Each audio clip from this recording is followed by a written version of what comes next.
What is up, everybody, and welcome to another episode of Off the Rack. I'm Sal. I'm Tiffany. That's right. It's a good feeling for being alive. It's a good feeling to do this show. All right. Get my Fine. water. Good. Well, we want to thank you, everybody, for coming by and joining us on our weekly comic book review show that we've been doing for over 10 years now, probably, something like that. This channel isn't 10 years old, but I am very, very rarely making things up. Let me tell you something. We've been doing the show for a very long time. It may have changed, formats, but it's been the same show. Okay. But yeah, we're talking about comic books that came out last week, and we're going to review them for you. And then we're going to pick out our favorite among the bunch. And then we're going to read your super chats. Of course, super chats are a special thing unique to YouTube that allow you to interact with us, the host of the show. I'm Sal. I'm Tiffany. And what we do with those super chats is we read them, and they're part of the show forever. We're going to dedicate a whole section just for the super chats so that, we can really dedicate some time and effort into your questions and comments. And yeah. I love it. Also, those also help us, because we don't have sponsors. In fact, the entire landscape of like YouTube and content creation has shifted from what you might know. In fact, the audience might not even be aware of most of these shifts and changes because they happen so gradually and because you've been conditioned to expect one way or another from your online content creations. Mm-hmm. So what you might normally have expected was like us to hawk for Loot Crate or Casper mattresses, dried up, gone. Over. In fact, most of those sponsorships are only for the biggins, the people with like 30+ million subscribers, right, as opposed to those of us who have less than 200,000, or in this case, on this channel's case, less than 50,000. That's right. Which should be rectified. So if you aren't already, you should subscribe to this channel and click the bell for notifications so you know when we go live, because this is the only comic book YouTube channel where we talk about comic books, and we are going to give it to you straight talk. No, not in big comics pocket. So I'm enthused. I always am. But yeah, thank you for joining us. Yes, and apologies. There was a show we had recently where the internet cut out on us. Oh yeah, that's right. So we never had a chance to read the super chat. I'm sorry, and they're not that they're gone, but I don't have an ability to read them right now. But thank you for those of you who supported us, and we didn't get a chance to read those super chats. That is our fault, and by our fault, I mean it actually was completely not our fault. It was the fault of the infrastructure. Although if you read my lease agreement, apparently it is entirely my fault, and they are not culpable for any damages made whatsoever. Is this the new one? That I don't know, actually. I think a little inside baseball for how this fly-by-night outfit works. I attached an addendum to the lease agreement from the previous run, and they don't care. And there's actually a little asterisk in the lease agreement that says you can't use this for legal purposes. Like, this lease agreement is only binding between the two parties, and you can't use it for like legal action against us. Oh, I was like, I'm coming in quiet. Am I still quiet? Chat, let us know. Am I just being quiet, or was I not on my mic enough? I don't know. Maybe. Let's find out. Let's find out. Here's the real problem: is that I didn't have us on. You know what's funny is I had a feeling you had done that because you didn't let me change. Like when you tested your mic, you only did yours. You did not test mine. I was true. Like, there's literally no way that mine isn't off. I knew it. I knew it. Yeah, I knew that was my fault. Anyway, that's all to say that if you'd like to help us out, you can always join us on patreon.com/ComicPop. You get access to early showings of back issues, a little special podcast just for you, and behind the scenes updates about what's going on with the infrastructure of ComicPop. But yeah, let's jump into some comics, shall we? Let's do it. Let's do that. Let's talk about comic books. Let's do just that. Yes, I noticed. Well, by the way, like just as a quick aside, we I didn't we watched the Oscars last night. We did, and I haven't seen like anybody ever talk about them as often as we did while they were happening. And then I saw a lot of like chatter regarding the Oscars the next day. Like Ethan has never texted me more about anything than the Oscars that he and I and you watched last night, though from our separate domiciles. We didn't hang out with Ethan. I know. Which we should have. We should have had like an Oscar party, but everybody had work the next day, so it was really not worth the effort. Anyway, let's talk about but anyway, we saw the Oscars, and yes, everybody had like I don't know about you, but I just noticed everybody flubbed their lines at some point.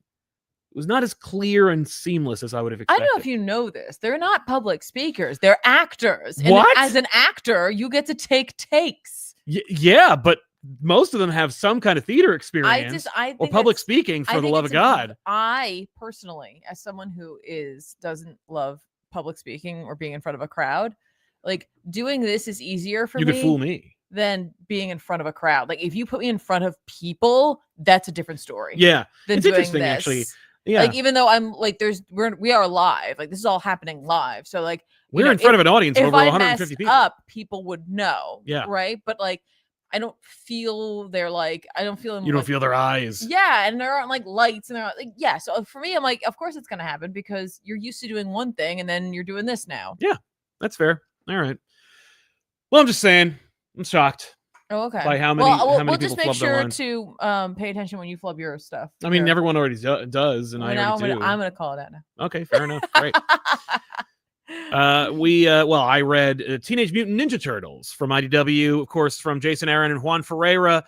This is an ongoing saga that features Donatello being kind of like the I don't want to say the emotional core of the Turtles, but he certainly is the glue that's keeping the Turtles together. He's trying to get these Turtles back to normal, carrying around the dead corpse of a rat that he befriended that is perhaps some kind of a mystical conduit between their long past father Splinter and themselves. Who knows? In Oh. fact, it may be I that guess Jason Aaron is the case. knows. Jason Aaron would know. If anybody does, it's him. It's gonna be Aaron. But yeah, basically we just watched as the heroes, the turtles themselves, are hunted by the Foot. We find out more about the actual villain of this series, which you'd assume is like a shredder of some kind, or perhaps a member of the Foot Clan, but is in fact the DA of the NYPD, or rather the New York City Department, Hieronymus Hale, who is just looking to settle a score. He is done with these turtles, and he is looking to destroy them.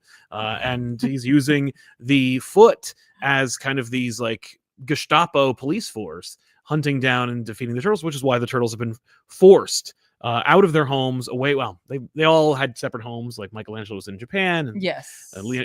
Raphael was doing some kind of like an underground Shawshank Redemption kind of thing for this police, rather prison.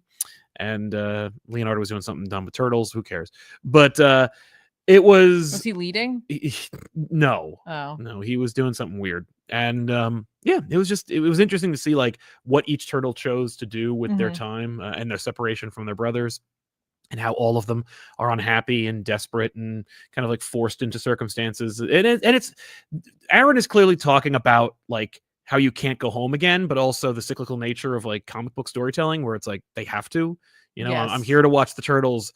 I don't want to read 4 different books. I especially don't want to read one book about 4 different lives that are all in different corners of the Wouldn't planet. that just be the final way to decide who is the best turtle, Raphael? Yeah. Would be to have 4 separate books ongoing. Well, and actually, if you haven't already checked out the Turtle series from IDW, you could read the first 4, and each one highlights a different turtle and what they're up to before they are all brought together by circumstance. But yeah, it's a fun read. Juan Ferreira's art is just so versatile and different and gritty, and harkens to it's not in any way like Eastman and Laird's art. It is in Right. fact something completely unique and different, Okay. but provides the same kinetic vibe that one should expect from an ongoing in continuity comic book version of the Turtles. Okay. And I, for one, am a fan, and I continue to read this series with earnest, and I enjoy it very much. And it's a book that's new reader friendly. Oh, very much so. As much as it is someone or if you're like a fan. Yeah. If you have been a fan of the IDW series, this series is not a straight up reboot. If you have never read the IDW series, you really don't need to worry about it, because Aaron is not referencing a lot of it. Casey Jones is off the table. April may be ascending to the Casey Jones role. Who knows? Okay. But the Turtles have been separated for a while. They're back together. They're in New Jersey. Jersey represent. Thank you very much. You're going to enjoy that pizza just a little bit better. And Hell yeah. Turtles, Turtle Power. I dig it. Good stuff. Love it. I don't want to spend any time talking about Spider-Man Deaths. Did you read it? I did. I read I thought it. you told me I didn't have to read it. You did not. And I just wanted to point out that this book Oh. is an X-Men book. It is Oh, not a okay. Spider-Man book. Spider-Man does not appear in any way. It is He's on just the the cover. X-Men. Yeah, of course, it's a lie. But yeah, Spider-Man does not appear in the series, or at least in this issue. It is written, as always. Actually, in this case, it's written by Christos Gage with art by Mark Buckingham. Oh, So it's just a completely different group of people who have no idea what's going on with the series. But hey, who cares? Because you get to watch, Cyttorak demons fight each other, and the Juggernaut get roped up in shenanigans, and the X-Men themselves trying to fight each other and the Juggernaut. It's a whole thing, and it has nothing to do with Spider-Man. It's just a big fat waste of time. So getting back into the comic books, I also wanted to spend just a little bit of time, not a lot of time, but just a little bit of time talking about the there it is, Batman the Long Halloween, the last Halloween. yes. This issue in particular was exciting to me because Bill Sienkiewicz drew it, but it is unfortunately still written by Jeff Loeb. This series overall is kind of a dud. It is fine, and that's all. Okay.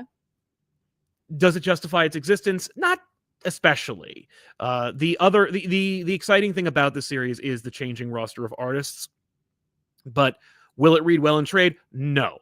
Will it read well as a sequel to The Long Halloween? Perhaps. I don't know, really. I will say that I'm not a huge fan of Dark Victory, so I don't really care about more sequels at all to The Long Halloween.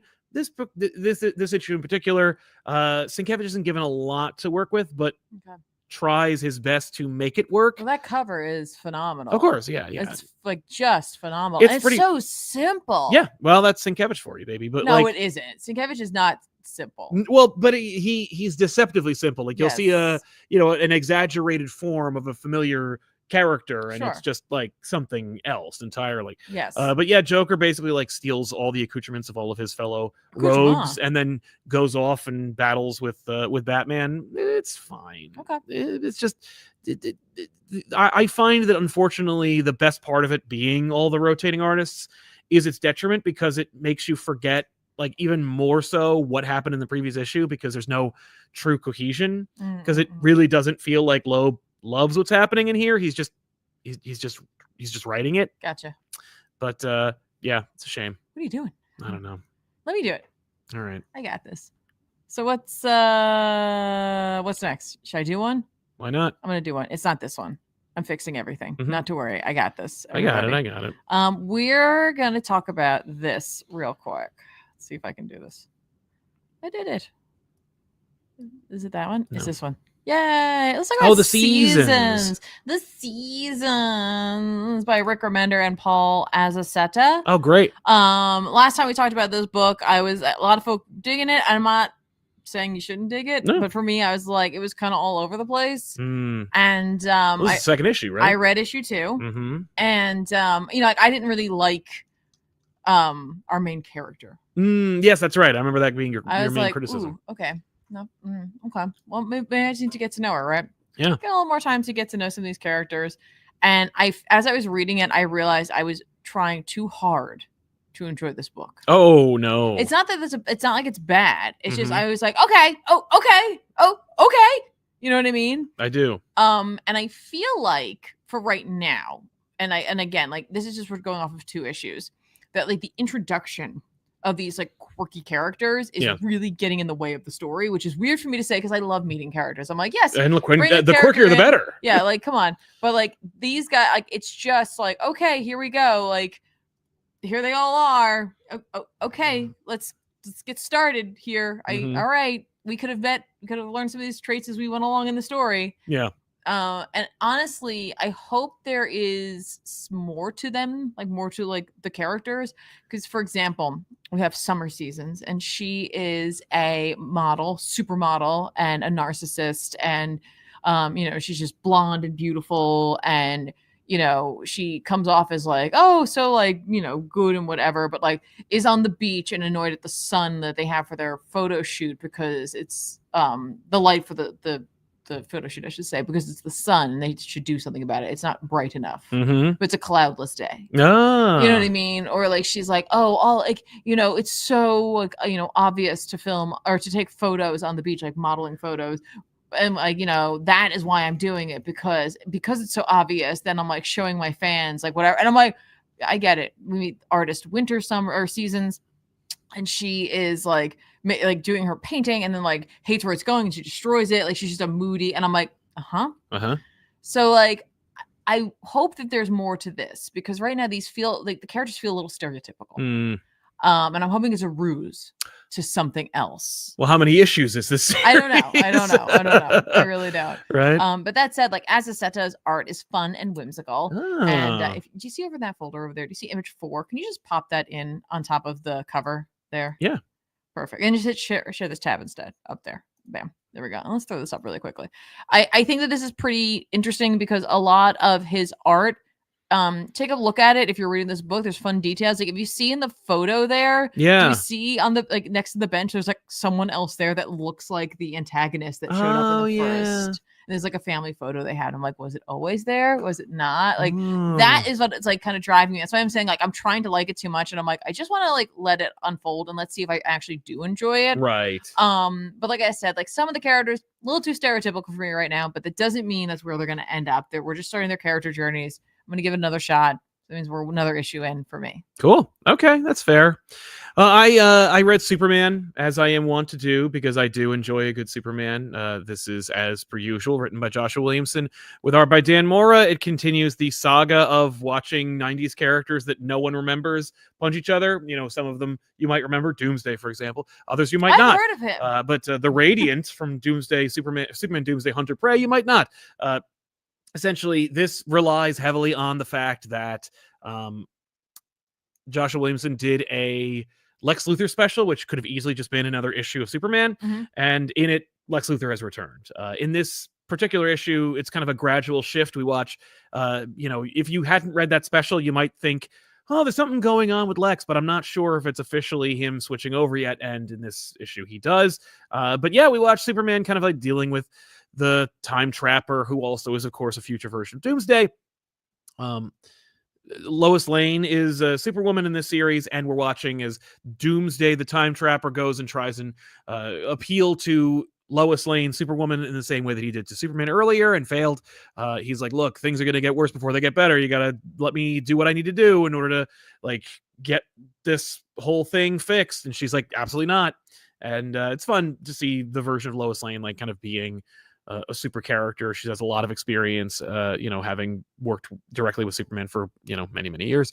And watching her actually be a superhero and do superheroic things, or even doing like solving problems that are on a superhero level, are really fun. Lois also finds herself in a precarious situation where she may be responsible for the injury, if not death, of a prominent DC character. And we'll see how that affects her and her journey as a hero, which is a lot of fun as well. It's always the great, pathos, Gwen Stacy's and so forth. So it's really great to see that in this. Of course, Dan Mora's art is fantastic as always. Action sequences are phenomenal. Characters never look more ideal than they do when they're drawn by Mora. The Time Trapper version of Doomsday is in particularly a special design. Yes. I really enjoy seeing like a thin, emaciated Doomsday, which is like also articulate. While I also poo-pooed that idea, from many, many decades ago. Sure. Nowadays, it's like, oh, well, that's a unique concept that also allows us to have our cake and eat it too, because we have a big hulking monster named Doomsday also fighting Superman in the same book. So that's a lot of fun. It is, I think, the superior Superman book out there. If you are not already reading Superman, you should. It's a really, really cool book. Okay. And the art alone should be the price of admission. But if not, I completely understand. But the writing is also great, and it will continue to grip and explore, new ground for familiar characters. So check out this series. Excellent. I want to talk a little bit about Green Lantern Dark #3 by Tate Bromble with art by Werther Del Edera. Yes. I can't believe it's only on issue 3. It feels like this has been going on for a while. Yeah. I don't know, though. Time is weird. It is weird. Yeah. I feel like I just made a deal with the Time Trapper. But I gotta say, this is an Elseworlds title. This is such a solid entry into the world of Elseworlds. Yay. In my opinion. Like, too many times we see Marvel in particular putting out what if comics that are just very like, here's something, I don't know, right, there's no commitment. Yeah, and this is something special. Like, this feels like something where I'm like, oh, okay, we're doing something here, we're doing something with this. It honestly makes me think, like, as opposed to with the what if books, that like DC actually cares about this imprint. That'd be nice. Yeah, like, it's like, hey, let's put these two together and have them just tell a fun story and see if anybody cares about it. I do. I'm in a weird like place right now. I had this realization this week that like most of the books that I'm really enjoying, other than like Moon Knight and stuff like that, there are others that don't fit this mold. That they are outside of the normal universe. You know what I mean? Like absolute ultimate Right. Elseworlds. I'm like, there's like a trend here right Mhm. now, and I don't know if the trend is just that I'm like fed up with the main universe. I mean, most folk are. or I'm just excited by something new. Like, is it just that it's like, ooh, shiny, and I'm like, okay. Yeah. Well, and you know what's funny is like I can imagine that being a heavy criticism for some folk is like, yo, just because it's new and flashy, you seem to enjoy it. I mean, Green Lantern Dark is certainly under a lot of radars. I can't imagine a lot of people being like, oh, Yeah. unfortunately. Yeah, for sure. But it's also because of the innovative storytelling and the exciting creative teams that are on these books that make people really that excited. Absolutely. Part of what I love about this the most is obviously the art. Del Edera's art is it's just so damn good. Yeah. It's just so good. You're just seeing some crazy stuff. At times though, in this during some of the action sequences, I was like, I'm not 100% sure what I'm looking at. But the point isn't to see every like nuance, like here's a punch, you know what I mean? Like that's not what this book feels like. Sure. We're also like playing with some things. Well, it's the tangent lantern, right? It is, yeah. So it's not quite like your standard kind typical of, superhero yes. kind of thing. Kind of. It's kind of that. It does have I'm that. not 100% if it is actually her. I don't know. They're using the design. Yes. But they're also playing around with some things. We get some hints at maybe some other mythos within the world without like hitting you over the head with it. Okay. Yeah, it's a tight story. It's tight. I love the fact that our Green Lantern is snarky and a reluctant hero. I do often dig a reluctant hero. But you know, she just has the right level of snark where it's not, you know, sometimes you can push it too far. Yeah. And then it just feels like you're just like doing it for the sake of doing it. Yes. It's not a character trait. Exactly that. Or it's the only thing that is your character trait, and that's kind of lame. Right. There Bromble has a character named Demona who has like this like kind of like paradise looking place where it's like farms and stuff like that, right? She is so sassy. Mm-hmm. I love her. I love the way she's written because she's like ha ha ha ha, but also like very like dark. You know, it's not quite manic pixie. Yeah, because she's very in control of everything. Okay. But like, but it gets vibes. But it's like culty. Too, because like there are people there, and you know, in particular, one of them, she's like, hey, listen, like you know, like there's a guy being like whipped by like two other people who live there, and he's like, you know, my pain is for you. Oh no. You know, and she's like, oh yeah, that's right. Yeah, in service to, you know, whatever, blah blah blah. Moving on. Like she's like, yes, that is correct. Oh, I got to do the thing. Oh yeah, you know, just fun, very like just you could very easily write Green Lantern and her in a very similar voice, but he's not. We're dealing with a character where it's just like you don't know anything about the universe, and there is something about that makes you also feel maybe a little on edge too, because it's like you don't know. There's you can't safety net. There's no like, oh well, things will go back in the universe. They don't have to. It's an Elseworlds book. Absolutely, anything can happen, really. Like she goes like. Part of this is she goes into a castle to save these children, and when she gets there, it's a kind of a horror show. Oh. But it all works out, like in a way, in its own way. It works out. It kind of works out. But it's like it doesn't have to, you know. And she's learning more about her powers, and she's trying to understand it, and you know, she's struggling with it. So it's fun. I like it a lot, and obviously Del Edera's art is just so good. Yeah. I'm glad it's still working out because Yeah. I was really hopeful about the resurrection of the Elseworlds brand. Yeah. Let's see here. I read Black Canary Best of the Best from Ryan Sook and Tom King. This, is... Just hit share that tab. It's dead. There it is. You zoomed in on... Oh, did I? Yeah. There.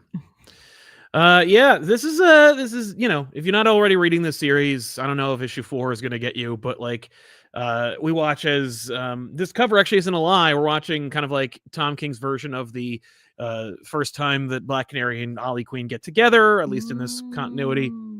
Of course, the rest of it is just a big fight between Lady Shiva and Black Canary. Sure. Lady Shiva being the third greatest fighter in the DC universe, and Black Canary being somewhere within the top 10, but certainly not number 3. And we're watching, you know, the paralleling. The whole story is about how, you know, Black Canary, Dinah Lance's mother, was the first Black Canary. She was kind of a hard ass and really Dinah through the ringer, not unlike the Does Silk she also Spectre. have the scream? I don't believe that the original Dinah had a scream. No, It well, just kind of worked out that her powers matched the name then. yeah, well, she just went with that Oh, okay. design, but Mhm. yeah, that's true. But the other thing is, we don't know. Sometimes she's the JSA member, sometimes her mom is. It's a whole thing. People don't like to get into it very often, Okay. but in this case, who cares? It could be in continuity or not. Whatever.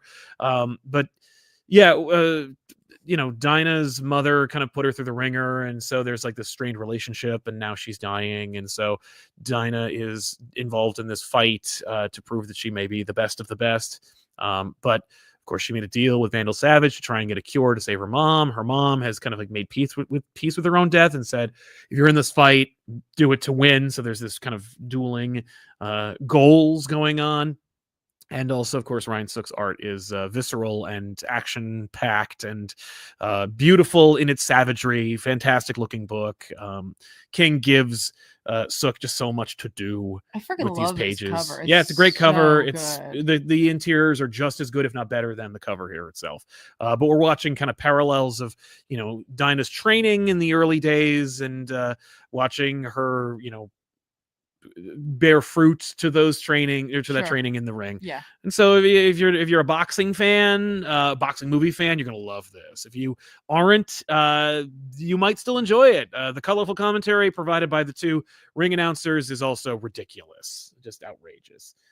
But yeah, so if you aren't already reading this series, it's only 4 issues. I recommend it. I think it's a fantastic book. It looks great, and so far, all the characters are still are very consistent and cool. Yes. It's not. It Yes, doesn't yes, have that yes. whole problem people have with Tom King books nowadays. But check it out if you aren't already. It's a solid read. I really, really enjoyed this book. I'm ready to do another book. I'm just answering a question. I know. Sorry. Someone asked what my glasses were, and I just threw it in the chat. Yeah. All right. I had to look. I don't know. I just buy the glasses. I don't know what they are. You like what they're on? They fit my head. I have a wide head. There's a lot of face here. We're talking about Flash. Is that what we're doing right now? Yeah, that's right. Okay, Flash number 18 came out. Yay, a last dog. week. Yes. This is written by Cy Spurrier with art by Vasco Georgiev. I want to throw out also that colors are by Matt Herms because this book's firing on all cylinders for me. Yeah. I really did not think You were worried. going to stick with this book, and honestly, the first couple of issues, I was like, all right, yeah, cool, we're just going to a typical Flash thing. But the last issue kind of won me over, and this issue continued with it. So really quickly, just keep this up, and I'm gonna grab up an image over here. I'm just gonna switch this out for a quick second. This book had the most heartwarming panel of the week for me. It just give that a read really quickly. I was just like, you kidding me? A lot of this issue is narration from the dog. I see. Very sweet, very kind, just so freaking adorable. Yeah. Loved it. So I also like the fact that like he's on the cover and plays a big part. Very sweet. In this, obviously, we have like 3 plots running concurrently. There's like what Flash, there's 2 Flashes, don't forget. Right, of course. What Flash is doing with some of the League. His wife, Irie, is there, the baby, Nightwing, not Mr. Terrific, and others are dealing with some stuff. Yeah, and then they're dealing with the New Frontier, or not New Frontier, the All-In stuff. Yeah, and then you got Flash in dealing with Eclipso and all of that, and then in whatchamacallit, I don't remember where it is.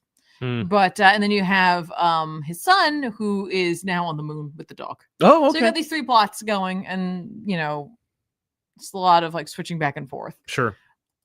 That said, Eclipso for me, I love it because he has this like sort of like fable-y devil quality about him, especially when Spurrier is writing him. He offers we talk a lot about like he's got the machine that like makes happiness essentially. Yeah. And what you realize is as he's talking is that he's really just offering a quick and easy path to happiness, but what's the cost? Of course, you know what I mean? Like there's no quick and easy path to that. Yeah. Because like Eclipso talks about how he fought with Darkseid. Yes. Right. And so was seemingly murdered, but not so much. Well, he died, and then he kind of came back, except for like the part, like his heart, which was like not with him or whatever. Okay. and how he finds this machine, and like the machine can do what it does. He finds a host, right? Does the whole thing, right? He's Mhm. doing all the steps that he would normally do. And Yeah. his plan is to like get power, take over, and then go find Darkseid and have a fight again, only to find out he's dead. Right. Yeah. And so he's just like, Oh, well, then what am I going to do? How about I be in a flash book? I'm just gonna be happy. Oh, Like that's what he decides. He's just like, what am I doing? I'm just wasting my life. That's Let's fair. just be happy. Let's just make it happen. And so the machine does do that. And what he does is like he'll take like some of the other emotions like fear and stuff like that, and like just kind of put them out into the rest of the land. Mhm. Because he's like, sure, the inner grouping gets like the happiness thing, but everyone else wants to be in the inner grouping, so they all work really hard to impress Eclipso, and so he Okay. sends out like the bad vibes out there. Yeah. But like hate's kind of hard to deal with. So he needs the Flash to help him out with that. And Oh, it's okay. seemingly the other Wally, Yes. the real dupli- Wally, oh. or not. They seem to think the real one is not with Eclipso. Oh. He's like getting really angry like all the time. So it's Hmm. kind of an issue. So we got that going on. Inevitably, like they try to like stop him. Like they're like, Canary, like put him down. Like he's like freaking out, and then like it becomes a mess, and then he utilizes his powers to like knock them off of like the side of a thing. They're fine. They come back, and at that point, Flash makes a run for it. And I love this because Nightwing calls for the Vermilion Protocol, and I Mhm. was like, I don't know what the Vermilion Protocol is, and I looked it up. I don't think anybody knows what that is. But presumably, it means like vermilion is a shade of red, so I assume it's like we have to deal with the Flash. Right. Like the Flash is not in control of himself. We have to Mhm. deal with it. Okay. So I'm like, cool, we got that going on. Great. This issue is very much an info dump, though. Right? Ah, Eclipso spends a lot of his time doing that. right. But because of the fact that we have the ABC plot, like you know, Mhm. there's the 3 plots running, Yes. it doesn't feel like that. Sometimes an info dump can feel like too much. Like it's like, all right, we're just hanging out with these like 2 characters while they're telling us all this information. It's like, no, we're gonna do this, and then we're gonna see this, and then we're gonna experience this, and then we're gonna go back to this, and then you know what I mean? Like it's just really well paced. Yeah. Gotcha. So like the flow of the book doesn't suffer from an info dump. Mhm. Meanwhile, Georgie's art is energetic, which I Mm. think you need to have in a Flash book, Yes. especially if you're leaning more into the heroics of it and not like the emotional exploration that we started with Spurrier. Yes. And there's like a very much a whimsy to it, but it doesn't undercut his immense talent. It'd be really easy to just be like, oh, it's fun and cutesy or whatever. No. There is so much talent in this book, but it's also paired by Matt Herms with his incredible colors. Like, it just Mhm. makes it bright and vibrant and exciting. Yeah. Additionally, I just, for some reason in this issue, I realized that Eclipso is like ripped. And I was like, I am not complaining. Like, never like, did I think like, I've seen other images of Eclipso. He's never like displayed as like new hotness. Yeah. But in this, they're like, behold Eclipso. And I'm like, that's fine. You just keep putting him on the page. Right. Let's go. You just keep putting that like very ripped Yes. Man candy. that is Eclipso, apparently. I'm like, Mhm. yeah. It's a great book, very sweet. Love the concurrent plots, and you know, it's cute. Like at one point, in that panel I was showing you where Yes. they're hugging with the dog. Mhm. You know, he's like, smart like master is like, you know, or young master is to like, you know, like keep himself warm, like. And he's cold, but he won't do anything. And like, he's like, oh, your fur is cold. Come here. And I'm like, Oh, oh my God, just a boy and his dog just lost on the moon. Yep, let's do it. that's great. I love it. So Aw. good stuff. Yeah. Good stuff. Very sweet. A lot of fun. It's fun to see Spurrier use a different voice. It's so easy to make him just snarky Oh, sure. and you know, hyper intelligent or intellectual, which he is when he writes often when he's writing certain characters, Right. but can also do this stuff. Yeah. So, Well, that's nice. I'm glad. I'm Very glad the nice. book has won you back. it has. Well, I read Detective Comics, of course, from Tom Taylor with art by Mikkel Yannon. Nice to see a consistent team working on this friggin' book for a little while. Yeah. Batman and company are dealing with the new villain Asima and the problem of orphan children being kidnapped / murdered and their blood being used for nefarious purposes, or maybe not. In this issue we see Damian does go undercover in a children's prison, and Batman, we watch Batman and Damian like work together undercover as their alter egos, like Damian Wayne and Bruce Wayne. How like there's interesting social commentary about like, Batman's like, how am I going to get access to this prison and like this warden? It's like, well, you're a wealthy aristocrat and you're going to invest in prisons, that's a pretty decent cover. Just go Right. do that. Yeah. And Batman meets the warden and he's a piece of shit. So it's great to watch Batman like deal with him and knock him out, but like make it look like he's clumsy, and it's Right. fun stuff. Damian infiltrates the prison itself and finds that things are not on the up and up as we would have imagined. And while Damian was supposed to be there for a while, he kind of screws things up within a couple of hours, but not in Damien, you say. but in a nice way, where it was like the children are being like abused, and so Damian immediately blows cover and just like kicks their ass and Sure. causes like an uproar, and then Batman shows up, picks him out, and he's like, I'm supposed to be here for another few days, and he's like, you're my son.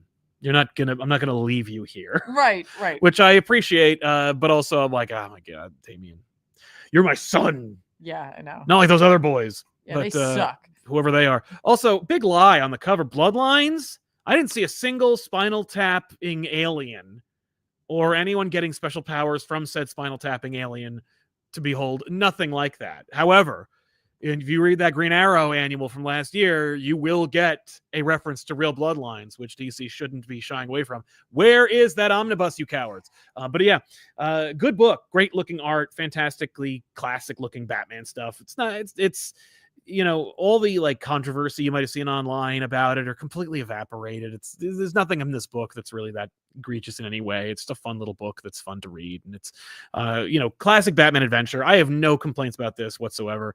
But yeah, they're stealing children's blood and giving it to wealthy aristocrats so they can live longer. I mean, it's the kind of like Hollywood myth of like, actors bathing in virgin blood in order to keep their youth and stuff like that. It's that kind of concept, which I'm like, yeah, okay, you want to play with that, go for it.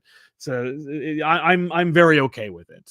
But yeah, good looking book, really fun, well paced, and very consistent, at least with character. Although some folk may have an issue with Batman sleeping with the daughter of the murderer of his parents, but again, that hasn't come up in like several issues, so who cares? Batman knows about it already, and if he's okay with it, then so should you. He knows. But He knows. yeah, I dig it. I dig it quite a bit. We're gonna find out if we're getting our food delivery or not. Oh yeah. I don't know. Like this is like. There's always a freaking Oh my problem. gosh! Why? All right. See you later. There's another thing that I wanted to mention before we actually get further into the comics, and that is the fact that like normally the show is we talk about the news and then we get into the reviews, and I completely blipped about doing any news, and there was a little bit of news. I talked a little bit about the Oscars, which I'm like, what was that all about? But there is a little bit of news that I do want to get into, and I don't know if I'm going to save it for the end or if I'm going to do it right now, but they did release a official still from the Lanterns show that showcases both Lanterns and their alter egos, which I was really excited to see. How did it work out? Did Oh, it's totally fine. It turns out I had texted them to be like, it's fine, just leave it. And they were calling me. And that's why I was like, oh no. But then they must have seen the text. So they changed their mind. It's fine. Oh, good. I never want the delivery person to have to wait. That's why I'm always like so sensitive to being like, oh my gosh, I have to get them out of there. They got to do their thing. Yeah. I was just taking a break really quick to talk about the official photo from Lanterns. Yes. Where they showed Kyle and John in their like civvies doing their thing. The Twitterverse did what it does best, which is overreact and complain endlessly about it, which I'm like, how could you? Like, people would, it's cool, it's fun, it's what I would expect from this group, and it's just I'm hyped. It's fine with me. Fine with me as well. I'd like to share it, so I will. Here's the image. It's small, I'm sorry. We're seeing, what's it called? Aaron Pierre as Jon Stewart and Kyle Chandler as Hal Jordan. I remember when they announced it, and Kyle Chandler was kind of like when they said Kyle Chandler was going to play Hal, it was like, oh, he's going to be kind of like old, and I'm like, I mean, that looks like Hal to me. And Aaron Pierre as John, I'm like, yeah, that sounds good to me too. We also there's a lot of zoom ins on the ring. Hal does have a ring. It's bronze with a green accent on the middle. Sure. People had a real problem with the fact that like Guy Gardner's ring in the Superman movie looks completely different from Kyle's ring, and that John's ring might look completely different as well. Maybe he just changed something. Well, the fact is, wait, is that Kyle or Hal? Hal. It's. I'm sorry, no, it's not Kyle. It's Hal. It's because his name's Kyle Chandler. So, right. So maybe Hal though was like, or maybe his ring is dead. It could be dead. The other thing is that like all the Lanterns can change the appearance of their rings. Their rings look different. Like all you have to do is look at a picture of like Yeah, no, the it's true. the It'll be reveal of fine. Parallax. They had like 100 different rings. Trust right. me, you don't have to worry about it. I saw people talking also about the leaks from Marvel. Oh my god! Someone said they're like, it looks like Hickman's Secret Wars. Yes, it does. But I said it looks like 1602 meets Secret that. Wars. Yeah. Yeah, there's and those are very official. Like and when I say official, I mean not official in any way and someone got fired. But those are definitely images from Marvel's concept art. And if you've seen them, you know what we're talking about. I don't want to share them because they're not technically official. This is an official picture from the Lantern Show. Just really quick, the Lantern Show, I dig it. I think it'll be fun. I hope it's good. I'm, rooting for Tom. Hope it works out. But otherwise, I mean, it seems good to me. It's two dudes walking down a road. Looks like Hal's jacket to me. Looks like John. I'm down. But yeah, as far as the Marvel concept art leaks go, I want to caution folk about getting too excited about what you see in those pictures, because I will share with you, if I can pull it up, a piece of concept art that also came out back when No Way Home was a movie that was going to come out, and that was a piece of concept art that featured America Chavez. Right. And all kinds of different things. Like, I won't share it. It doesn't matter. The point is, like, it's concept art from the MCU. You don't know. They're playing with ideas. They're taking like art concept art pieces they go through. Well, especially because like they don't strike. Those don't strike me as like necessarily hand drawn. It's more like just throw in a character or throw in this thing, or throw in that thing. Like it's very loose. Yes. So it is literally just, can you visualize a studio note we put in? And they're like, sure, here it is. Here's what it would probably look like on the screen. Oh, no, we're not doing that anymore. Exactly. So, like there was an implication from the concept art leaks that maybe like Star-Lord will be kind of like a mentor for a bunch of characters. And that might be a thing, or it might be an idea they're toying around with and they decide not to do. Right, exactly that. So, folk being like, oh my God, like they're definitely going to do this. Like, probably not. Or 50-50. You never know. Yeah. But I will say, Doom looks great. Yeah. In the concept art. Steve looks great for the design they went with, because it does. I mean, it would make sense if Doom in the Secret Wars Hickman series modeled his whole rule over kind of like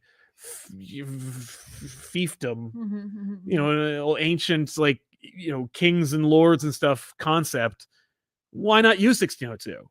As your basis for visualization. Exactly. And Strange had a really fun, distinctive look in 1602 that you could use in this. And why not? Sheriff Strange wasn't too different from that. Not at all. So yeah, cool idea. Very cool. But it looks great. I'm down. I'm Awesome. hopeful. I'm hopeful and excited about it. But again, you got to take those things with a grain of salt. You never know what the hell is actually going to make it from those. Awesome. But yeah, as far as the concept or the production photo from Lanterns, again, same thing. You got to take it with a grain of salt. Don't get too excited, but don't get too angry either. Remember, this is wait to see what comes next. This is superhero TV shows and movies, folks. Get a grip. You read Hellverine or That's Hell not Hunters. where I was going next. But where are you going? I don't think you have it. What is it? I was going to go with FML. Oh yeah, that's right. I forgot about that. It's going to go FML number 4 dropped this week. This is by Kelly Sue DeConnick with art by David Lopez. I couldn't tell if by the end of this they were talking about they might be taking a break, or if they did take a break. I don't remember when this last came out. I can pull that up. It was a really fun book, very different, very like I said before, like Scott Pilgrim vibes without being Scott Pilgrim at all. So if you enjoyed Scott Pilgrim, you might enjoy this. I noticed for the first time in this issue, and it was done on purpose because it's a note later, or it's a plot point later on in the story or in this issue, that like there's the art, right, by Lopez, and then there are inserts that are like either black and white or grayscale, like hand drawn kind of stuff, like supposed to be over the comic. Oh, okay. Either for like side conversations, character, like fourth wall breaking, you know what I mean? That type of thing. Yeah. Internal thoughts. But like the mom's version of it had like a different style where it's like more inky, like more like Ninja Turtle-y from like, or like, like her period. Kind of. And then his is more like pencil-y and stuff like that. And it turns out that they actually both draw still, like, and so like what we're seeing is their interpretations of their own art. And so like they mash together, and it's like really sweet sequence of like them thinking, like drawing each separately from one another, like a moment from the past from their different perspectives, like then what happened afterwards, and then the moment where the story comes together. Yeah. And it's like the two styles mash. It's so well done. It's so sweet. That's great. But yeah, like this book continues to baffle me, like in all the right ways. And I'm not saying it's like a mystery. I just mean that I'm like, on paper, it is a murder mystery that spans generations, but there's also some parenting stuff mixed in there. But it's like not that. Like, I don't know. Like, it is that, but like it really is about family dynamics, and it's like quirky and raw and fast paced. And I know I used to like earlier I mentioned quirky characters being too much. That this is just well handled, and it's raw and it feels real. And it's one of those things where it's like wherever you are in life, whatever your decision is about how and what your family's going to look like, the fact is, like, if you're here, you've probably had some relationship with a parent, right? And so, like, or parent figure. Yes, or parent figure, exactly. Like someone in that role raised you. Yes. And this book is like a reflection of that, and I find myself connecting to it through that light. Like it gives me like almost like permission to look back on my own childhood and think about it, and think about, you know, what people in those roles were going through. And it's just kind of cool. But there's also this murder mystery in the middle of all of this. So I'm like, and also like, the boy's a monster, or is he? Or is it like he just grew up? Is it puberty? Like, what is it? Like, is he really a monster? I don't know. Like, they get arrested and no one seems to question it. So now I'm questioning everything. That's why I said it baffles me, but it baffles me in a great way. I love the back of the book because there's like fun like 90s zine pages and stuff like that. It's just really fun. It's cool looking. But like I said, it is very like energetic. Okay. Youthful. Well, yes, and not at the same time. Just good stuff. I like it. Gotcha. All right. Well, I read Justice League Unlimited from Mark Waid and company. This is it's funny. I was thinking about this. This is an excuse to put Batman on the cover. Yeah. Batman is technically in this book. It's okay to put him on the cover because he's in it. But yeah, it's funny because I thought about this while I was reading it, where I was like, hey, remember when Mark Waid said that he's like, oh man, I'm probably like not going to be able to write superhero comics. I'm like, when is that going to take place? Like, when are you officially not going to be writing superhero comics again? Or you're going to reflect your dissatisfaction with the world and stuff. And I don't think he's going to. But yeah, it's just interesting. But yeah, it's this is just more par for the course. The Justice League is fighting the bad guys and coordinating their efforts, while also Batman is on a side quest to like retrieve Jean, who had a meltdown, freaked out, lost his telepathy, and then, you know, effed off. Batman goes and hunts him down. That plot is more or less that he just gets him and gives him a pep talk and brings him back, which I thought was going to be like a longer thing, but it was only the 2 issues. But the heroes themselves have like a mole within their midst, which is also, of course, a fun concept that I'm sure will bear fruit into a massive plot point later on. But yeah, you're watching the heroes kind of like do their thing and be coordinated. It's like if you are looking for a story about, you know, heroes working together and teaming up and trying to fight the bad guys and do their thing effectively, or at the very least, like finding obstacles, but also still being effective, then this is your book. I mean, like, if you just want to watch these heroes like be effective, I'm amazed that Dan Mora is managing to do Justice League and Superman for the amount of characters that he squeezes into every single page for this series. You know, Wade is giving him no quarter. He has to do so much work, and so much stuff is going on. There's a fantastic sequence where they realize they need to like tap into the green, but Swamp Thing is not available. And when I say Swamp Thing, I mean Ron V Swamp Thing, because the other Alec is gone. So they're looking for him. They can't find him. So they go to Alec's daughter, who also is connected to the green. Okay, yeah. And there's a funny moment where they're like, welcome to the Justice League. And they give her one of her stupid cards and she just throws it away. She's like, no. And then she ends up being the linchpin to everything. And Mora drawing her is awesome. Right. But yeah, that was really cool to see. It was like, wow, that's a really fun pull. That's great. You know, Wade continuing to remind you that he reads comics. Yes. But you know, it's really cool to watch that whole thing come about and watch her be effective and her team up with Aquaman of all characters. A lot, you know, unexpected, unlikely allies and combinations of characters. You should be reading the series if you love DC, or if you love deep cuts in the DC universe. Mm. This is not the Justice League Unlimited cartoon show. This Mhm. is a different version. This is Justice League Unlimited for the real DC universe. Yes. You're gonna love it if you Yes. aren't already reading it, which you absolutely should be. Absolutely. Yep. Now let's talk about Hellhunters. All right, Hellhunters it is. Hellhunters number 3 dropped last week, written by Philip Kennedy Johnson with art by Adam Martin. Man, this is like the book that came out of nowhere for me. Yes, it did. I had no interest in this book, and then I had all the interest. It was that. I went from 0 to I guess I'll read it. Oh. And obviously the part of the reason why I decided to actually pick it up was because it surrounds the Ghost Rider Sal Romero, and I was like, well Sal always says that Sals don't get to be heroes. That's right. And I get to be Sal gets to be a Ghost Rider. Yes, exactly. Awesome. This book is a complete joy. From start to finish. Like if you were a complete joy from start to finish. Tiffany from ComicPop. Literally, it is that. If you were the type of person who maybe doesn't know Philip Kennedy Johnson's work, or you've read other stories, this is just very different. This is just so freaking different. Mm-hmm. Our intrepid crew, who comprises of Nick Fury, Peggy Carter, the Sorcerer Supreme at the time, Sardo, Sal Romero, and Logan, who they picked up in the last issue. Yep. They need some additional help, obviously. Oh, sure. Yeah, why not? Like some backup, because it's like they're taking on the Unhallowed, right? Which are not good. And the cover indicates.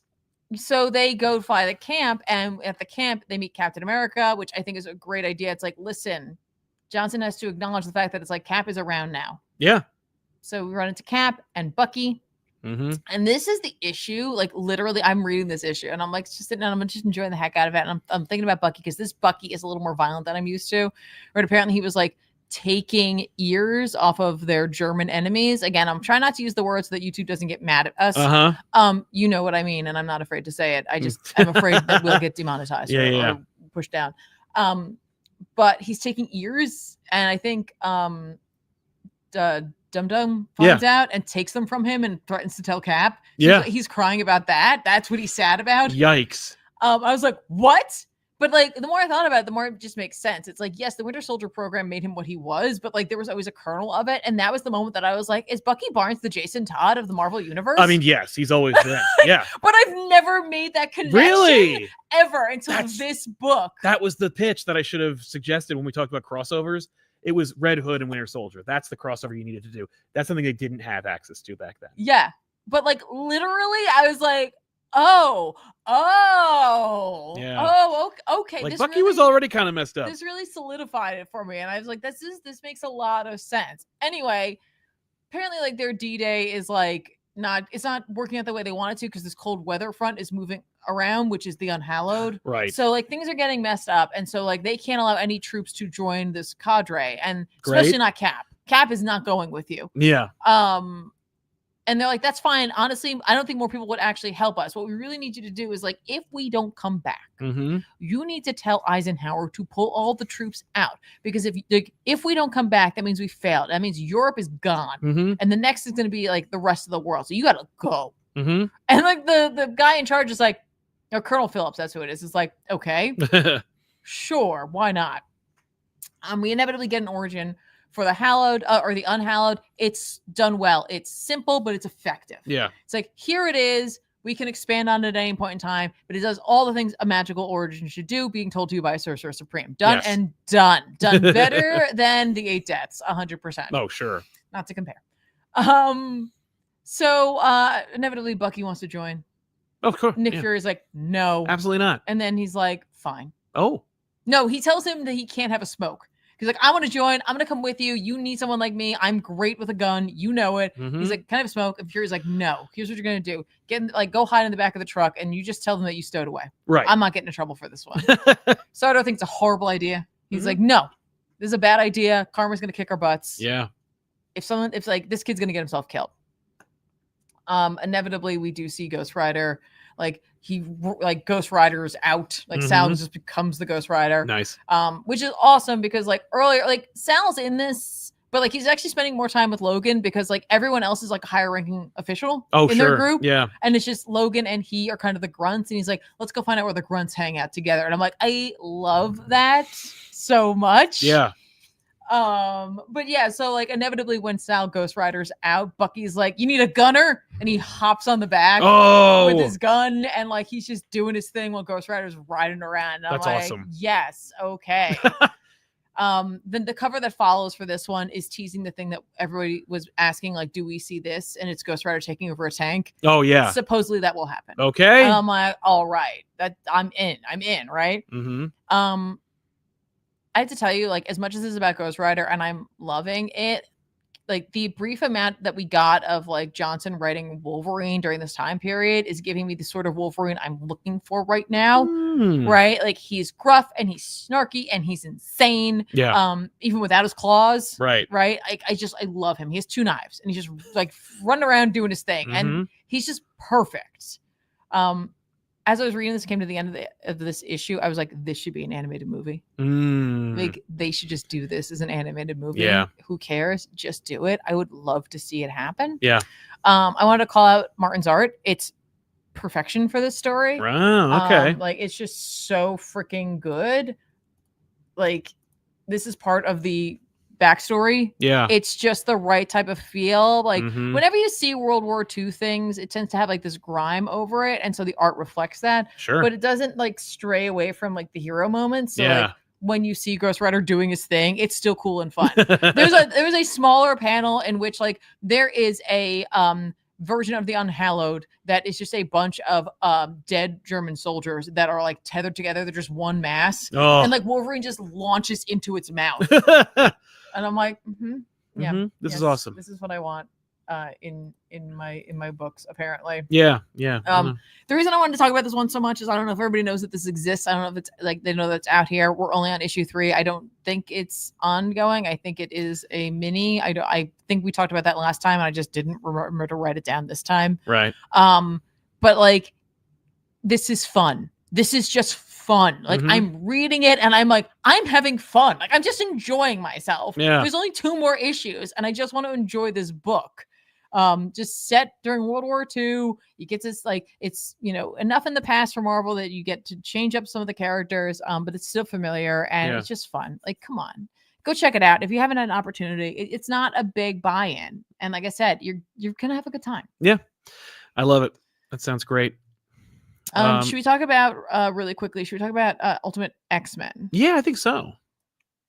Let's chat Ultimate X-Men really quickly. Obviously, Ultimate X-Men number 12, written and drawn by Peach Momoko. Yeah. Yeah. Listen, this is another info dump. This week or last week in comics seemed to be a lot about info dumps. Let's talk about what's going on. Let's give you some context or something. In the form of like a history reveal. Kageyama / Shinobu begins to explain a little bit about the history he has with Hisako armor.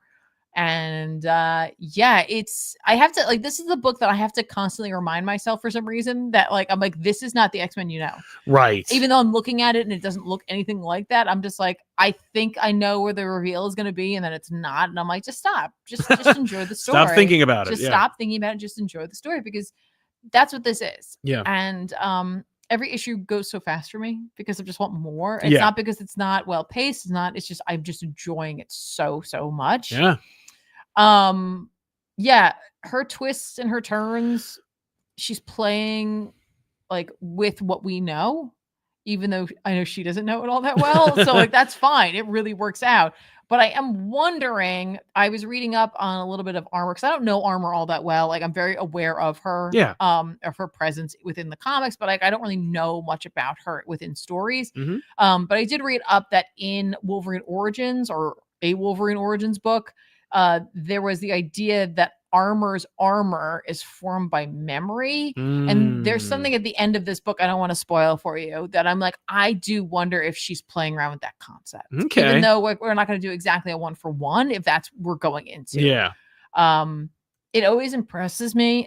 Excuse me. It always impresses me when with her art, because Momoko's art can be so like beautiful or cutesy or like horror based, right? But like she also can just really put emotions on the page, and that always impresses me. It's a little small there, folks. But like there's just a conversation that's going on between these two characters, and like this like mom is like obviously like losing it a little bit, and I was just so struck with how well done this is, because it's such like an easy thing to just throw away because it says it in the words, Right. but she's like, no, I want you to see what this woman's going through, and like see the world that is surrounding her right now.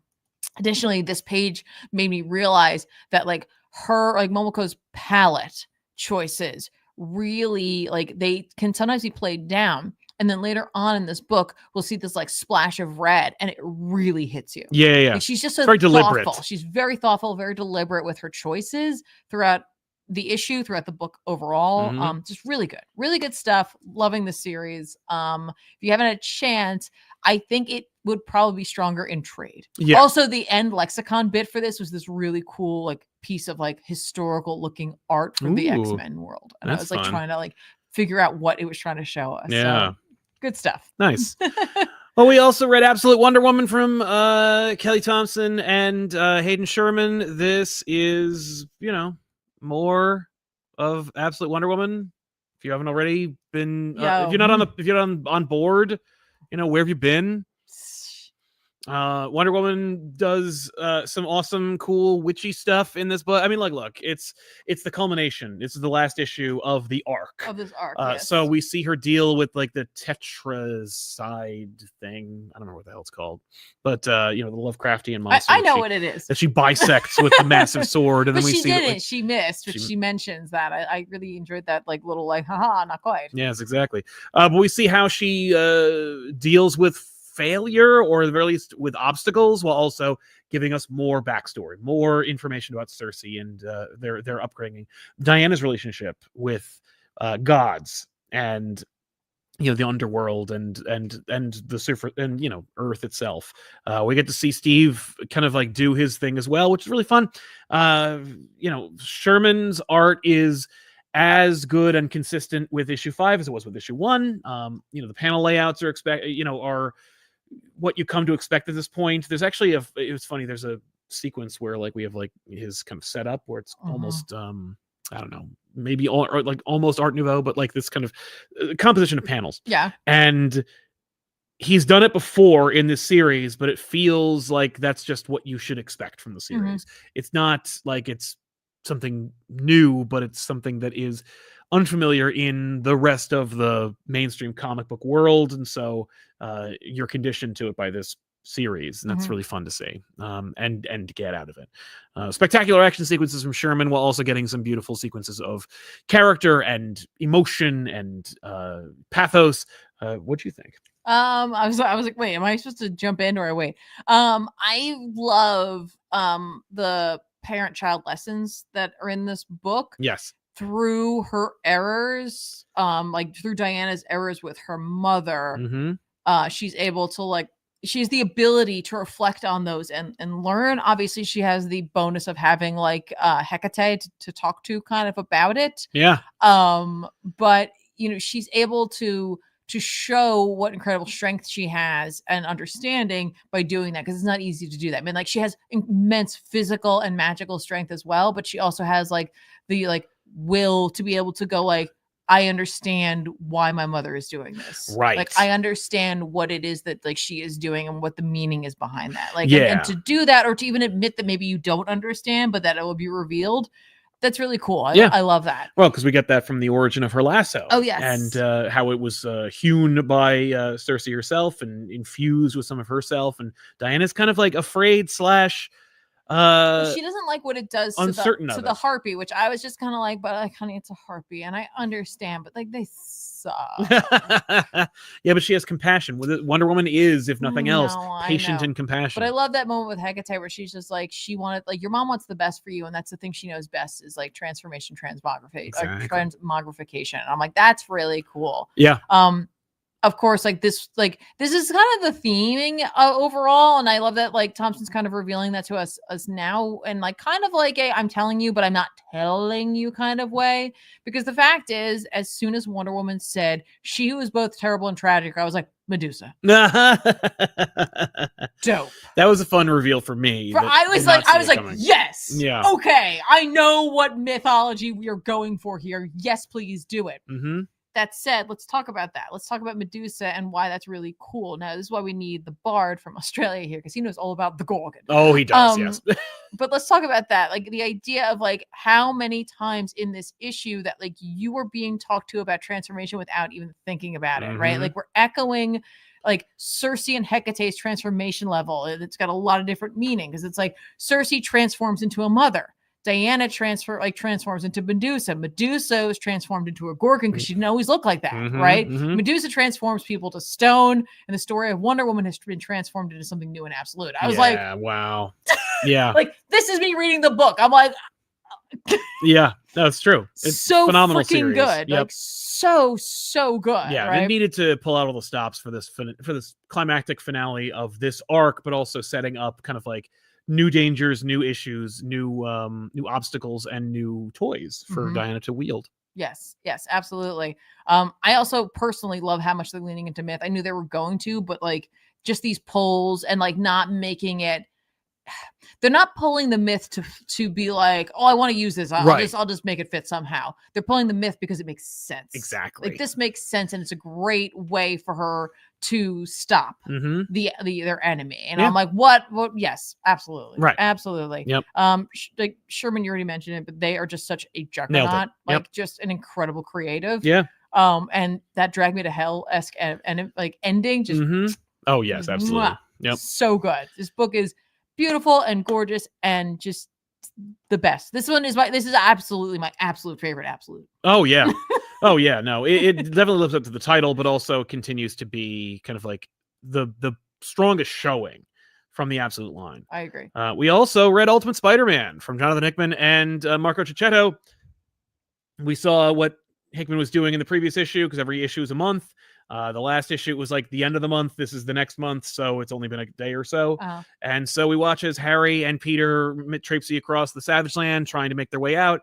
Harry breaks his ankle, and so Peter is further impeded. They're hunted by Kraven the Hunter. They encounter another member of Fisk's council who offers them aid, and it is cold comfort for them because they end up having to fight for their lives regardless, and end up encountering yet another member of Fisk's team, which we saw earlier in the previous issue, making deals and working their own kind of angles.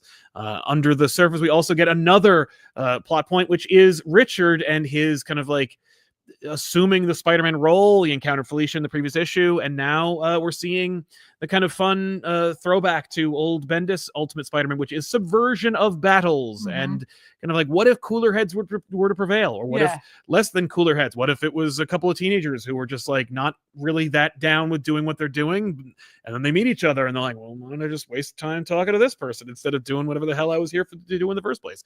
We watch Richard and Felicia end up connecting and talking and spending the sunrise together, which I'm sure Mary Jane would be very upset and surprised to discover if she weren't just sitting in the darkness at the end of the issue. Deaths.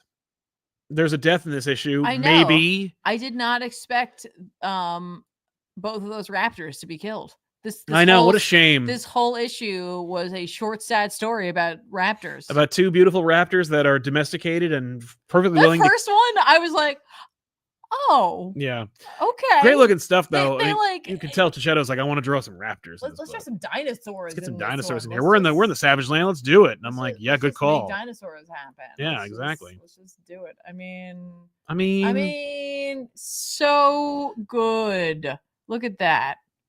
Yeah, look at that raptor. They made freaking saddles to ride on them. Yeah. They had names. We all know it. There's no way they didn't. You gotta call them something.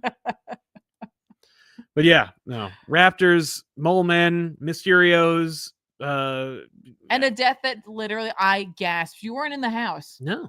I gasped aloud. Yes. I went I was like, well, that can't be what's gonna happen. Yeah. I couldn't believe it because what's funny is I was like, I believed it immediately. And then I saw some chatter online where they're like, well, no. Like, that's got it. I don't buy it. And I was like, I mean, the pacing is all consistent with Hickman. Like, this does not seem like it was a good enough, cheap enough shot by Kraven for it to be earned and for it to be what happened. I mean, especially because, like, from Iron Lad's interaction with these characters, there's no plan for Harry. Like, You know what I mean? Outside of becoming a villain, and that would be boring. So let's do something different. Right. But that kind of eats into your other theory about who Mysterio is, though, doesn't it? Doesn't it? Well, unless Mysterio is casting an illusion and making Peter think that maybe That's what I was wondering. Harry is dead. You know what I mean? Yeah. I don't know. This is what I was wondering. It's weird. This issue, it was well paced and expertly drawn. The Moloids look great. Craven's design is cool. Craven's also, just another nod to Hickman in his writing, is cool and scary and imposing and single-minded. But Checchetto is crushing it. Definitely give the man some time to build and grow and develop these characters and do his work, because he needs the time. And when he gets it, he performs books like these. Yeah, I mean, he's just so good. Yeah. He's just so good. He's a master. Yeah. That's really what it is. Yes, a modern master. A modern master, 100%. I can't remember if this is also a Spider-Man. Yeah, his action sequences. Oh my mean, God. come on. Yep. It's fun. You can tell Hickman really likes these characters and really wants to see them perform and be cool. There's a great moment where, as you pointed out, Peter takes down, or at least confronts Craven wielding a minigun. Yeah. And him just being like, "You're out." And just the idea of a Peter who's like, I'm gonna kick your ass. Just a really cool sequence. Yes. And consistent with the character, while also giving you something we've never seen before. Absolutely. I realized too that Hickman's skill is not only crafting story, because obviously through reading Hawks and Pox and then reading Gods, yes, and reading Secret Wars and now reading this, it's obviously the guy knows story and he knows how to manage his characters and all of that. But what he really knows how to manage is tension. Yeah. And he knows how to manage tension. He knows how to pace the story so that you are simultaneously emphasizing with the characters, and you can put yourself in their shoes. Yeah. You are with them, and so when things happen to them, you react to them. Exactly. And I love it. Yeah. So where do we go from here? The Parkers are on the run. The Sandman, if issue 15's cover is to be believed. I don't know. I don't know where it's going. But I do believe that Harry is dead. I don't think it's a fake out. I think he's gone. I don't know what to believe. I want to say I agree with you 100%, but I think I'm very much on the fence right now. I'm very much on the fence. Yeah. Sometimes I'm like, I can't say anything with certainty. That's I the really thing. can't. And I appreciate that. I appreciate that so much. I know we were talking earlier and I about the whole shift in social media, and we were talking about reach. Yeah. And versus your fans versus a true fan. Yes. Or not a fan, but the audience versus the true audience. Viewers versus the true audience versus and I'm going to take it away from YouTube or anything like that. This is not a critique of anybody who's in our chat, because you guys are the real ones.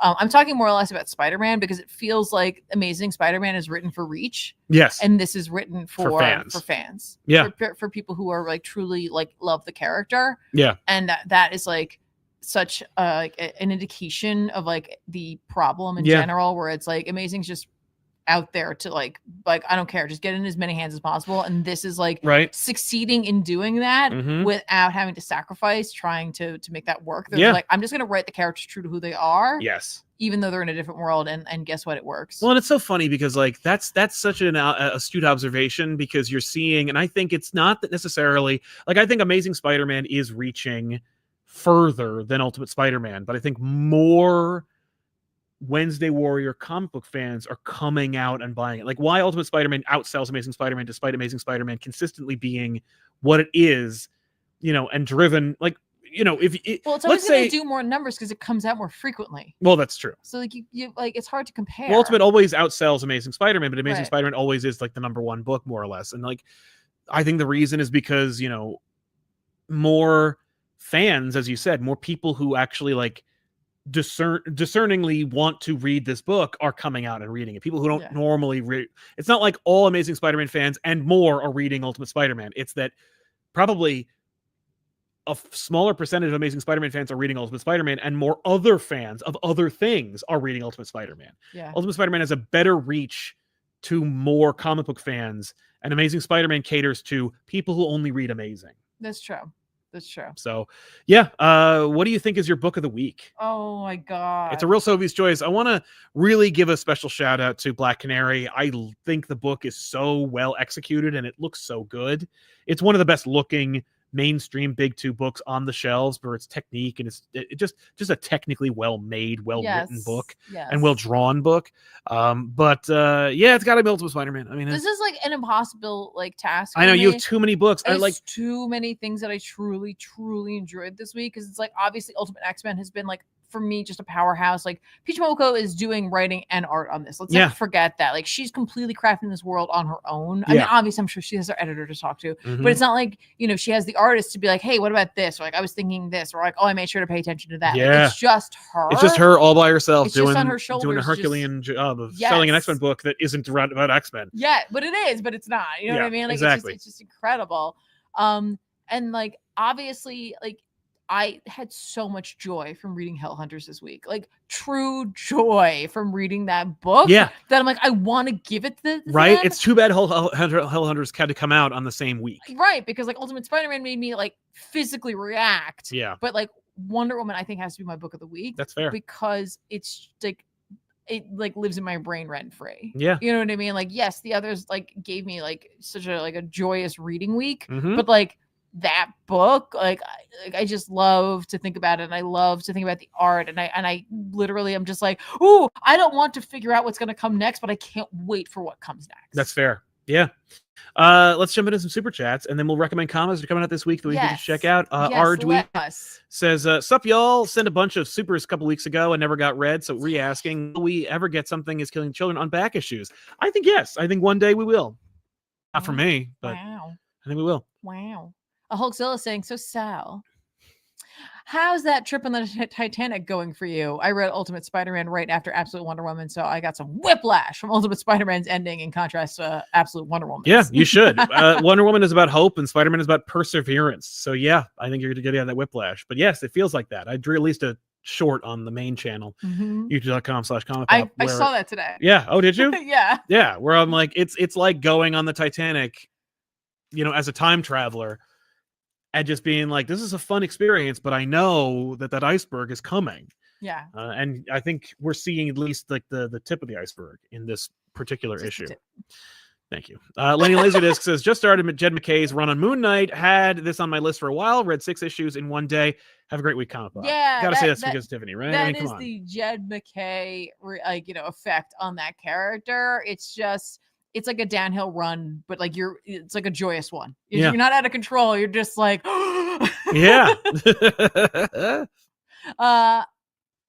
Ayrton, do you think that's right? Ayrton Chitwood saying Amazing Spider-Man, more like Amazingly Spider-Man. I actually really like that joke, so I feel badly if I got your name incorrectly. Wish it weren't so, but at least we have Ultimate. At least we have Ultimate. 100%. It would be a real tragedy if it was just this one book. Sean Technomizer Conwell says, missed your DC Marvel crossover video. Interested to see what comes. Hope for Alex Ross covers and something like Batman, Iron Man, or Titan Spider-Man. I would read any of those. But yeah, Ross needs to be on cover duties for some of these, if not all of them. Sure. Tea Time 480 saying, hello, hope you're both well. I caught up on some of Sal and DJ's discussion, and they're always a treat. Thank you. And I'm glad I'm not the only one who thinks Better Call Saul is better than Breaking Bad. Not to say that Breaking Bad's a bad show. It's an incredible show. One of the best shows ever made. But I think Saul pulled me in better. Our Serial says, anyone else really confused with Green Lantern in the fact that somehow the source wall is back? Yeah, I don't remember how they fixed it. I don't care. Whatever. Grew back. Yeah. Thorn Identity, thank you so much, sir. Saying Tiffany be like, it's all about Eclipse and what he doing. Yeah, that's right. What he doing? Yeah, but not like that. Like, not like that. Like, but what he doing later? You know? Yeah. Kettler November treats. Just want to know if Ben and Jonah are doing okay. I agree. I almost need like a backup book that's just about them. The way that like they do that Trinity series in yes, in like Wonder Woman. A nice time. Let them have a nice time. Yeah, don't kill them, please. Noah S saying, hello, wonderful people. Hope you have had a great day. Are there any books releasing right now that either of you are really excited to eventually cover on back issues? Yeah, I mean, you know, Absolute Wonder Woman. Absolute Wonder Woman is going to happen. Absolute Batman is going to happen. Hellhunters, I'd like to see. Really? Yeah, why not? Are you kidding me? It'd be awesome. No one's going to watch that. I know. It's such a good book, though. I hope it's got 2 more issues. If we clickbait the title, we'll see, you know. landing. Bear Farmer says, why do I feel like Harry's not dead? Felt too dull for some reason. Maybe that's the point, that people in this series just kind of drop at some point. Was I missing the implied feeling? I think you were. Because I think like the moment of Craven kind of like tricking Spider-Man's spider sense is too good a moment to waste on a fake out. For me, I actually liked how like seemingly mundane his death was. Like, you're so used to in comics seeing your heroes die in a bombastic way. Yeah. So for it to be something like that, you know, could happen in our very own world. Yeah. I thought that was like frightening. In Yeah. a sense. Yeah. More real, more gritty. Yeah. I'm down. Bear Farmer saying, I kind of need Absolute Wonder Woman to be a movie. Yeah, me too. Complete with Tetracide and Medusa. Just imagining that on screen done right would blow my mind. I agree. Me too. That'd be dope. Curative writer just got my first notes on a manuscript from an editor from a publisher. Not good, but a point to grow. Sal's Terminator story gave me the confidence to submit. Congratulations, Fantastic. that's huge. Yeah, that's great. Congrats. And take those notes and just interpret them and incorporate them and learn from them. But be gracious and be cool with your editor. Absolutely. Yash Kapoor says, I think I'm going to start recommending Absolute Wonder Woman to new Wonder Woman readers. 100%. That's big the way time. to go. Yeah. I know it's different origin and all, but this book is that amazing. I am out. Yeah, 1,000%. people will read that. Yeah, yes. Yeah. It's also like not like it doesn't come with the baggage of like countless years of books and stories. Club Remix. I liked latest FF issue overall, but I thought comparing vampires to Haitian refugees, WTF, I was on Dr. Doom's side. Vampires should go. But vampires are very different from human being analogs. But at the same time, we've established, thanks to Jed McKay's Moon Knight, vampires are people too. Well, some of them. But Well, they also like don't just eat people. Yeah. Yeah, know. it's true. I don't know. Well, they're also like a virus, The vampires, if they bite you, you make more vampires. It's a problem. I don't know. But yeah, I hear you. They're like humanity in that sense. Well, that's true. Humans are like a virus. But yeah, let's jump into some recommendations that are coming out. The Ultimates number 10 is dropping. People are very excited about this one, so we'll see how it goes. Wolverine 7 is coming out. That's going to be exciting as well. Birds of Prey. I got to catch back up on this series. I do enjoy it very much. And Storm number 6. I can't believe we're already getting Storm number 6 for this. Yeah, Moon Knight Fist of Khonshu number 6 is dropping. Talk about Jed McKay's Moon Knight. There's so much more. I love that the series is still going, even if it's under a slightly different title. And this is true. Batman Full Moon number 4, man. Batman Werewolves, let's go. Yeah, that's right. That's right. And I didn't see that row. I missed it. Okay, you're good. Yeah. If you haven't already, you should check out that Space Ghost book from David Pepose, because the art's fantastic, and like he's building a whole universe over there. There's a new Doctor Strange book coming. Yeah, and I'm not like excited, but no. maybe that's good. Doctor Strange of Asgard number 1 is going to be dropping. Maybe that means I will actually really like it, because I have no expectations. And I don't think you've ever read anything by the writer. So. I haven't. That's what makes me nervous. That's fair. I'm going to check out Secret 6 number 1. That'll be an interesting pull. Terminator number 5 is going to be releasing. This is the last issue that Sal will be writing a backup on. So if you were only purchasing it to read Sal's story, then drop this book, because issue 5 is it. Really looking forward to this. I'm so proud of Sal for having this 10-page backup, even if it's split out over 5 issues. And thank you, of course, to everybody who supported this book just to get Sal's backup. You are absolutely incredible, and it means so much, honestly. Definitely picking that up, though. Can't wait. Thank you. Yeah, I can't wait to see it myself. That's it. Okay. I do want to mention that this backup should be in the trade. I'm promised it will be, so we'll see what happens, but you never know. Yeah, if you would like to see more, let Dynamite know that you'd like to see more from me. That is the best way to do it. And of course, by supporting the books you like. But outside of that, we want to thank you so much for hanging out with us. Before we go, make sure to subscribe to this channel, but also check out youtube.com/ComicPop Plays, or if you're a Twitch user, go to twitch.tv/ComicPop and check out Tiffany playing video games on Tuesdays and Wednesdays. You've been playing Marvel Rivals and kicking the crap out of it. I've seen a lot of people saying you should play some ranked matching. I would love to see you try that out. I don't know why they want me to do that. I think it's worth at least giving it a try. You've been playing long enough where you were in the alpha, you were in the beta, you've been playing the game consistently. People are very serious when they get there. People are serious in quick play. You should see. I can only imagine. I shouldn't say you should see, because I've never actually played a ranked match or anything. I don't rank. I just But it's worth trying. I mean, you know, and then you guess. just bow out. You just go like, all right, that's enough of that, and then you try, and then you get back to normal. But you know, maybe give it a try. But I want to thank everybody for being here, and especially to those of you who supported today's show using super chats. We do appreciate you sponsoring today's show. We want to mention a couple of things at the end of the show. One, Tiffany plays video games on those channels. Make sure to subscribe. If you're looking for a link and you don't want to type anything in, every link for everything we do is in the description below this video. And of course, we also have a fun Discord, which you can continue the conversation over there in. There is a permanent invitation link in the description below this video, so click that as well if you want to join the Discord and just have a ongoing, never-ending conversation. There's a million different categories and chats you can join up in, and you know, connect with your fellow comic book fans. Heck yeah. And of course, join us on patreon.com/ComicPop if you want to directly help us out if you are so inclined. Again, no obligation. We're not going to create any kind of like paywalls or anything like that. But yeah, we want to thank you all for being here. We'll see you guys next time with another episode. I'm Sal. And I'm Tiffany. So long, everybody. Thanks a lot for watching. Bye.